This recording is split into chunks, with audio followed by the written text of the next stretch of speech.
यार Mitchell Starc भाई यार तुम्ही 2 स्लो मनावर घेतले यार, ते थोडं मजाक यार 2 स्लो म्हणल्यावर तुम्ही यार 6 विकेटच घेतल्या, क्यों हिला डाला ना।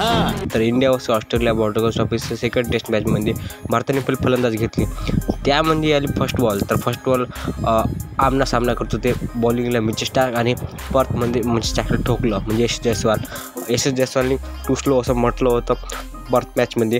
तर आता मिचेल स्टार्कने यार मनावर घेतलं की यार पहिल्याच बॉल LBW आऊट. तर यार म्हणजे आपण काय म्हणणार आहे, कारण की मिचेल स्टार्कसारखा महान गोलंदाज आहे. मिचेल स्टार्कला असंच महान गोलंदाज म्हणत नाही, one of the best left arm swimmer आहे. तर मिचेल स्टार्कने मनावर घेतलं 6 विकेटा गेल्या, त्यामध्ये भारत चांगला प्रदर्शन करत होता.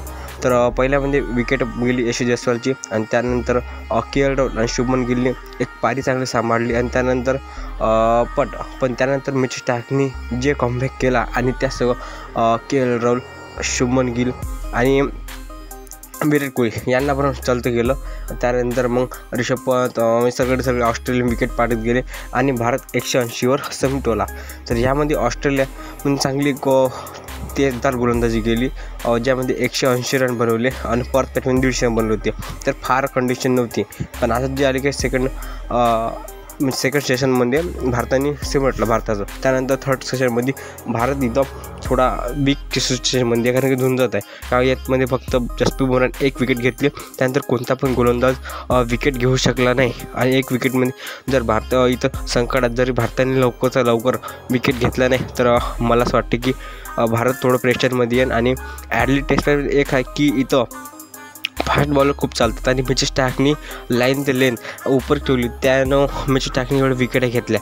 तर आपण म्हणू शकतो की मिचेल स्टार्कने बहुत सारा कमबॅक केला आहे. पॅट कमिन्सनं स्कॉट बोलून तिने जे बॉलर खतरनाक होते. यामध्ये थोडं होतं की विराट कोहली आणि शुभमन गिल, यश जयस्वाल पहिला बॉल आऊट झाली, तिथं थोडं कंडिशन वाटली. त्यानंतर मिडल ऑर्डर पण खूप जास्त करू शकत नाही, पण स्पेशली म्हणजे नितीश कुमार रेड्डीने एक चांगली पारी खेळली.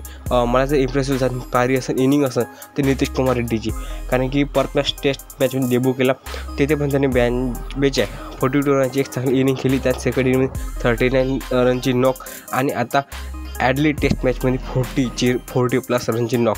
तर मला वाटते एक चांगला यंगस्टर आहे, त्यांनी चांगली फलंदाजी केली. तर एक जर नितीश कुमार रेड्डी अजून चांगला खेळला असता, तो शॉट गलत होता, तो जर मारला असता तर भारत 200च्या 5 जात होऊ शकत होता, कारण की मोहम्मद सर एक डिफेन्स करत होता. तर मला वाटते की नितीश कुमार रेड्डी एक चांगला डिफेन्स करायला पाहिजे. पण आता हे आहे की भारताला लवकरचं लवकर विकेट पाडायला लागलं, नाही तर मग मला वाटत नाही की भारत या मॅचमध्ये खूप मागे राहू शकते. तर आपल्या एवढंच व्हिडिओमध्ये तर सबस्क्राईब करून गोष्ट आपण लगातार मी अपडेट देत राहतो. तर धन्यवाद.